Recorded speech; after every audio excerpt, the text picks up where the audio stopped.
जिसने जरासन का मान मर्दन किया, वो तुम्हारा भी अभिमान तोड़ेगा चंद्रदेव।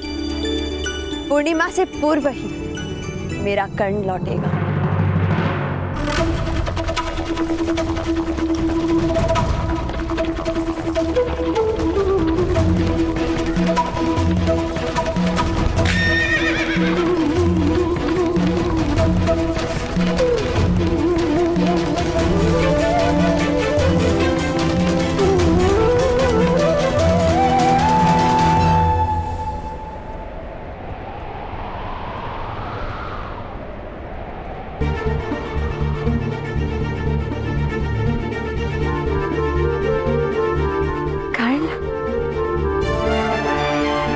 अपना वचन पूर्ण किया कर्ण।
वृषाली के विश्वास की विजय हुई। इस विश्वास ने कर्ण को अपना कर्तव्य पूर्ण करने की शक्ति दी। वृषाली,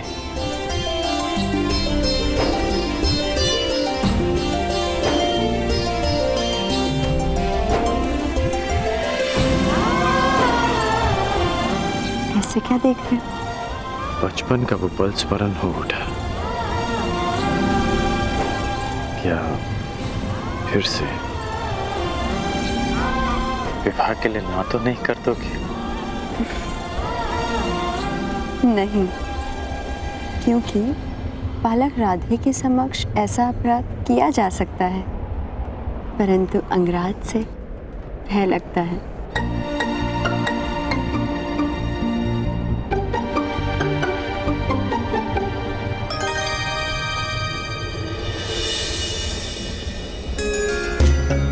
प्रणिपात कुमार।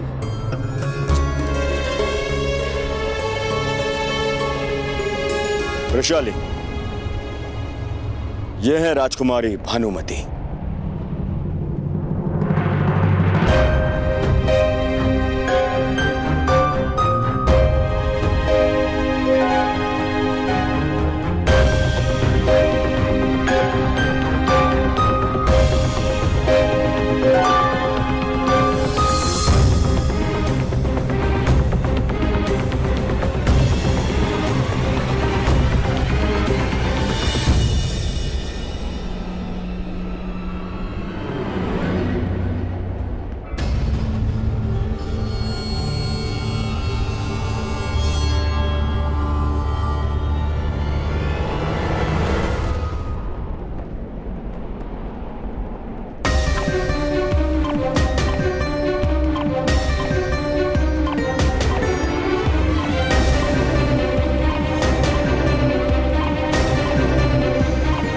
क्या हुआ? अतिथियों का स्वागत नहीं करोगी? दुर्योधन ने जो किया वह उचित नहीं महाराज। कलिंग और हस्तिनापुर की प्रतिष्ठा के साथ खेल किया उसने। तुम भी तो वहां थे युधिष्ठिर। युवराज और ज्येष्ठ भ्राता होने के नाते तुमने दुर्योधन को क्यों नहीं रोका? ज्येष्ठ पिताश्री, मैंने प्रयास किया, परंतु उन्होंने युवराज का अनुरोध ठुकरा दिया और ज्येष्ठ भ्राता होने के नाते भ्राताश्री का यह मानना था कि हस्तिनापुर के दो कुमारों के बीच का संघर्ष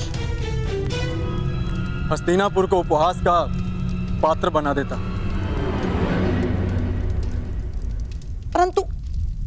परंतु मुझे यह समझ नहीं आता कि यह विवाद हो क्यों रहा है। वरण और अपहरण दोनों का संबंध शताब्दियों से चलता आ रहा है, शताब्दियों से। और कई सारे उदाहरण भी हैं जहां वीरों ने कन्याओं का अपहरण करके और विवाह भी किया। स्वयंवर में हरण होते हैं, किंतु वह तभी मान्य होते हैं जब कन्या की सहमति हो।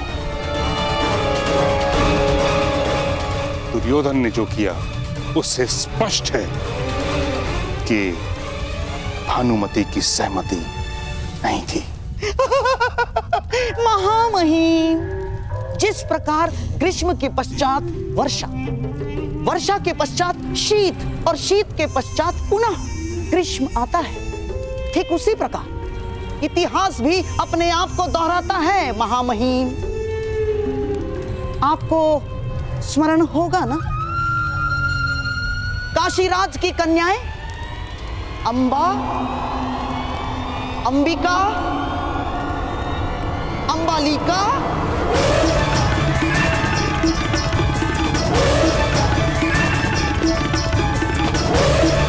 बस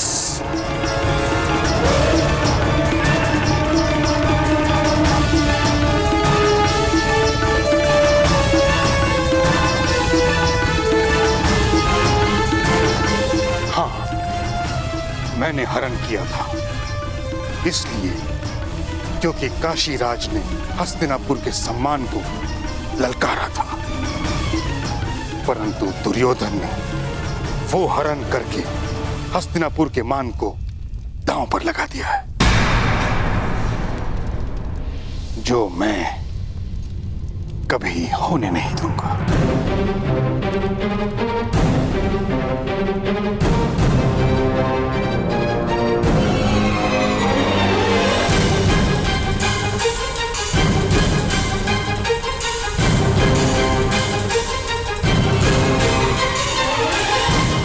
आप ही सुझाव दीजिए ताचरी कि इस विषय में किया क्या जाए। ये समय विचार और सुझाव का नहीं महाराज, प्रतिक्रिया का है।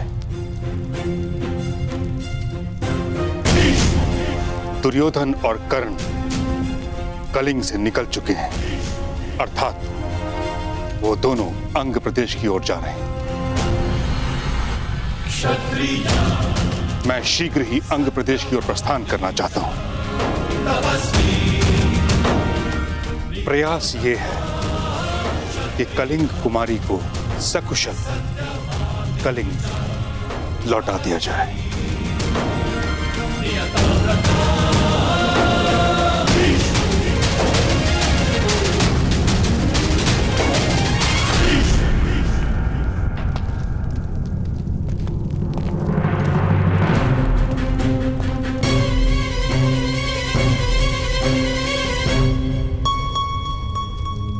अंग में आपका स्वागत है।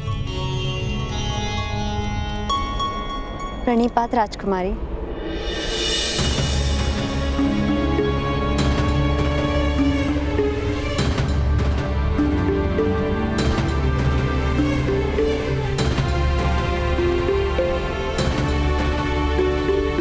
पधारिए।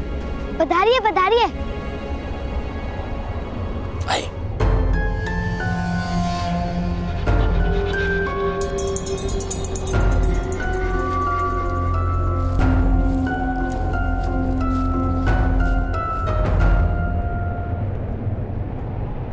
कर्ण, कुमारी भानुमति के मुख पर एक स्वयंवरा होने का ना हर्ष है ना आंखों में प्रसन्नता।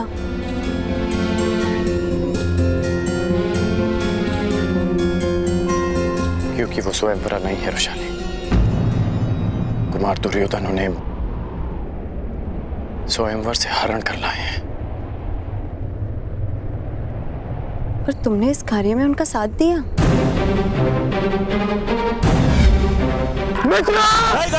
तुम मेरी चिंता छोड़ो, भानुमति को रोको। कौन? रोको उन्हें।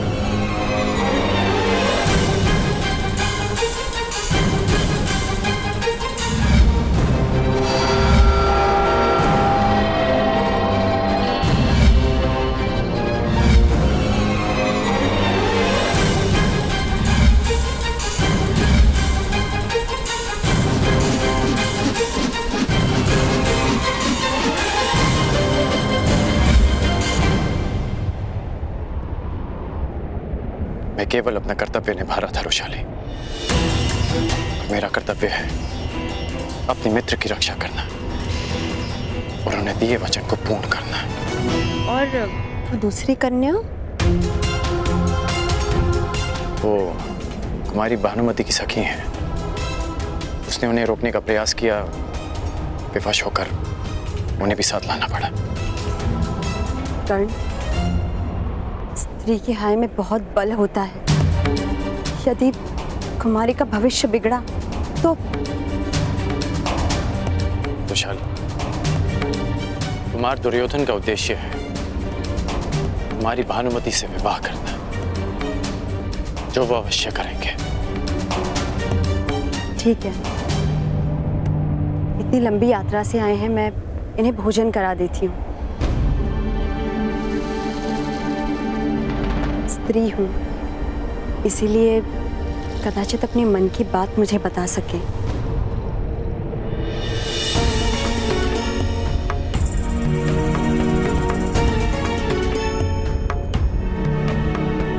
ये ठीक नहीं हुआ है कर्ण, क्योंकि अपहरण केवल कुमारी भानुमति का ही नहीं, सुप्रिया का भी हुआ है।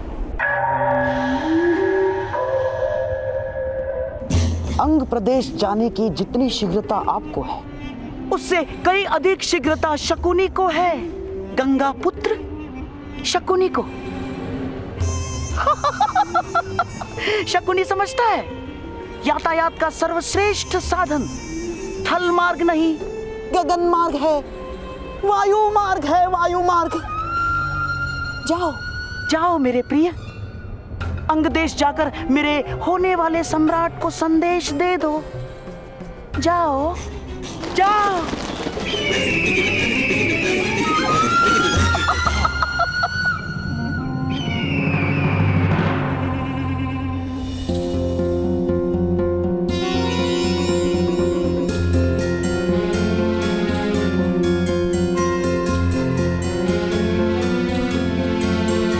सखी, तुम क्या करोगी सुप्रिया? मैं समझी नहीं।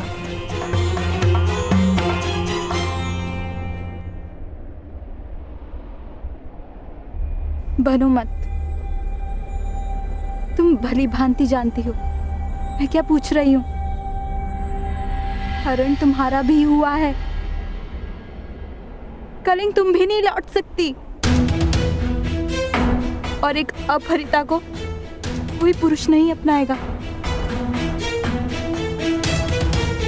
मेरी चिंता मत करो सखी,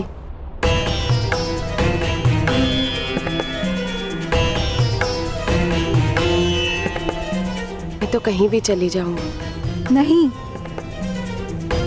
तुम मेरी सखी हो, और सखी होने से पूर्व एक स्त्री, और हर स्त्री के मान का मूल्य होता है सुप्रिया। हरण मेरा ही नहीं तुम्हारा भी हुआ है, तो न्याय मुझे ही नहीं तुम्हें भी मिलेगा।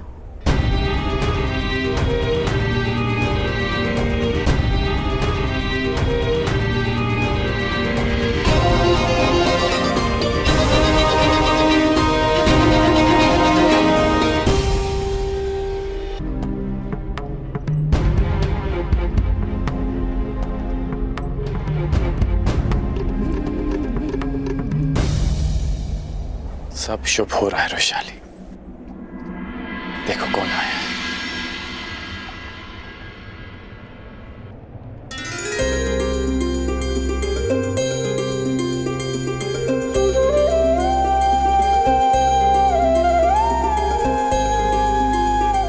बाबा, बाबा,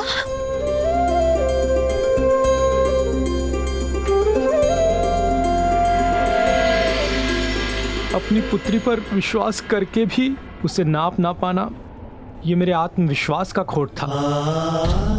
इसीलिए मैं लौटकर आया हूं। जब तक मनुष्य निर्धन नहीं होता, उसे मुद्रा का मोल समझ नहीं आता। जब तुमने भुगत ग्राम छोड़ा तो तुम्हारा मोल समझ में आया वैशाली।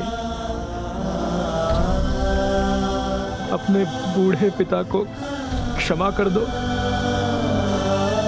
तेरा कन्यादान कर सकने का अधिकार मुझे दान में दे दे पुत्री।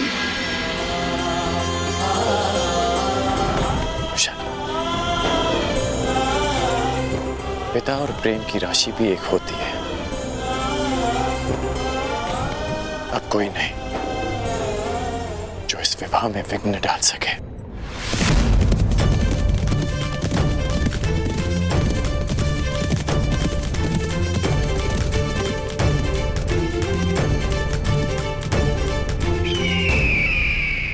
ये तो मामाश्री का पालतू पक्षी है।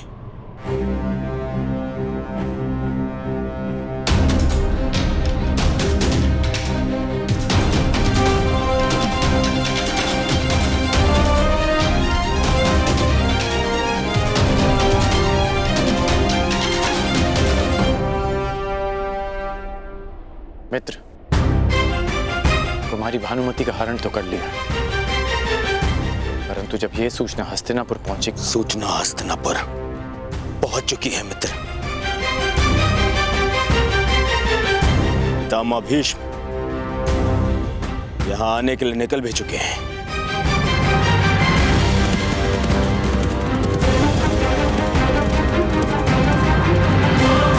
मुझे अभी और इसी क्षण भानुमति से विवाह करना है, और वो भी यहीं अंग में।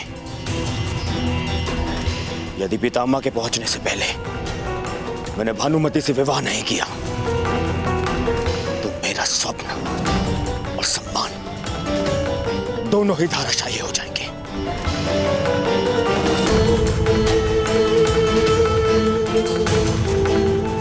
परंतु मित्र, तुम्हारी भानुमति, क्या वो इस विवाह के लिए अपनी स्वीकृति देंगी? यदि स्वीकृति होती तो मैं उसका हरण ही क्यों करता। मुझे भानुमति से शीघ्र ही विवाह करना है। अब तुम बताओ मित्र, क्या तुम मेरे साथ हो या नहीं?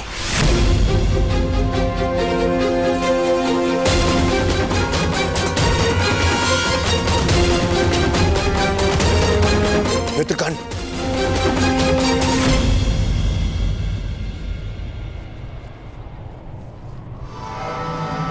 कुमारी, तुम अपने स्थान पे नहीं थी। कहां गई थी तुम? कहां जाती कुमार, और किसके पास जाती? जिस प्रकार वृक्ष से टूटा फल पुनः अपनी ढाल पर नहीं लग सकता, उसी प्रकार एक अपहृता कन्या अपने पिता के घर वापस नहीं लौट सकती। और उनके अतिरिक्त कहां जाती? एक और अंबा बन जाती और हर एक योद्धा से अपने अपमान का, अपने तिरस्कार का प्रतिकार मांगती। ये संभव नहीं, ये संभव नहीं है कुमार। अर्थात तुम इस विवाह के लिए प्रस्तुत हो?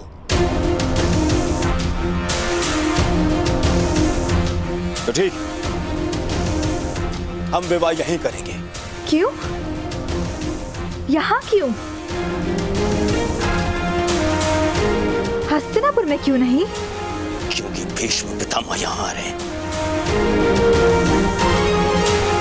वो तुम्हें फिर से कलिंग छुड़ाएंगे। और यदि ऐसा हुआ तो और आपका अभिमान खंड खंड हो जाएगा। कुमार दुर्योधन गर्व से भानुमति को हरण करके लाए और उन्हें मेरे पिता के सामने शीश झुका के क्षमा मांगनी होगी। यही ना? स्वयंवर से आपने मुझे अपहरित किया है कुमार। मैं विवाह के लिए प्रस्तुत हूं, परंतु यदि आपको मुझसे अंग में विवाह करना है तो मेरी एक शर्त है और आप पर एक बंधन। ऐसा बंधन? अपहरण एक का नहीं, 2 कन्याओं का हुआ है, तो विवाह भी 2 कन्याओं का ही होगा। मेरा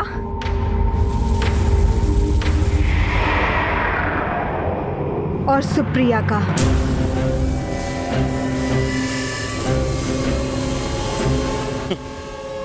क्या प्रयोजन है तुम्हारा भानुमति? क्या मुझे सुप्रिया से भी विवाह करना होगा? हाँ? आपको नहीं, आपने केवल मेरा हरण किया है। सुप्रिया से विवाह उसे करना होगा जिसने हरण में सहायता की है।